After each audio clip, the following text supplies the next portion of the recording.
আজি এই ভিডিঅ'টোত আলোচনা কৰিম অৰুণোদয় আঁচনি আৰু পিএম কিষাণ সন্মান নিধি আঁচনিখনৰ ওপৰত। পিএম কিষাণ সন্মান নিধি আঁচনিখনৰ যিটো 20 নম্বৰ কিস্তিৰ পইচা সেইটো কেতিয়া লাভ কৰিব, পইচাটো কেতিয়ালৈকে লাভ কৰাৰ সম্ভাৱনা আছে আৰু কি কি কাম কৰিব লাগিব আজি এই ভিডিঅ'টোত আপোনালোকে জানিব পাৰিব। লগতে যিসকলে অৰুণোদয় আঁচনি নতুনকৈ আবেদন কৰিছিল আৰু যিসকল হিতাধিকাৰী পুৰণা আছিল যদিও এই মাহৰ কিস্তিৰ ধন লাভ নকৰিলে তেওঁলোকে কি কৰিব লাগিব, লগতে নতুনকৈ অৰুণোদয় আঁচনিত আবেদন কৰা ইয়াৰ পৰা পইচা লাভ কৰিব, সকলো কথা এই ভিডিঅ'টোত জানিব পাৰিব।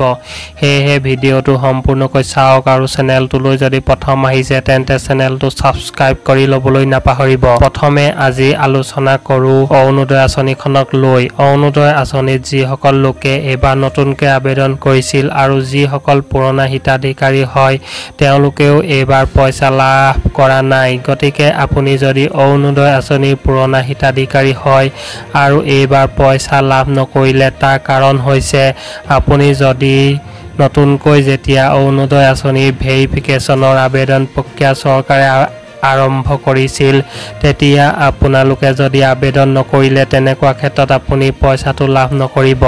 সেইকাৰণে সোনকালে আপুনি নিজৰ সকলো তথ্য পাতি জমা কৰিব লাগিব।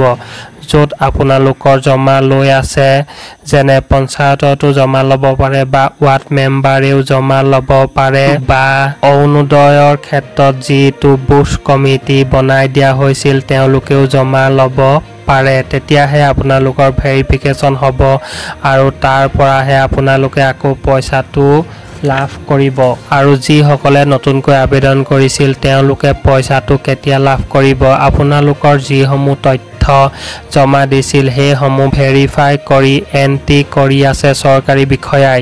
যেতিয়ালৈকে আপোনালোকৰ ফৰ্মখন ডিজিটেলি সম্পূৰ্ণ নহয় তেতিয়ালৈকে আপুনি পইচা লাভ নকৰিব। তেওঁলোকৰ কামসমূহ শেষ হোৱাৰ পিছতহে অৰ্থাৎ মুখ্যমন্ত্ৰী ডাঙৰীয়াই কোৱা অনুসৰি ছেপ্টেম্বৰ মাহৰ পৰাহে আপুনি যদি যোগ্য হয় তেন্তে আপুনি পইচা লাভ কৰিব। ইয়াৰ পিছৰ খবৰটো হৈছে পিএম কিষাণ আঁচনিখনৰ ওপৰত। পিএম কিষাণ আঁচনিখনৰ যিটো 20 নম্বৰ কিস্তিৰ পইচা এতিয়ালৈকে লাভ কৰা নাই। এতিয়া এই পইচাটো কেতিয়া দিয়া হ'ব, এই 20 নম্বৰ কিস্তিৰ পইচাটো জুন মাহতে আপোনালোকে লাভ কৰিব। জুন মাহৰ শেষৰ কেইদিনতে পইচাটো পোৱাৰ সম্ভাৱনা আছে। তাৰ আগতে আপোনালোকে KYC লেণ্ড চিডিং আৰু বেংকৰ লগত আধাৰ লিংক থকাটো বাধ্যতামূলক হয়।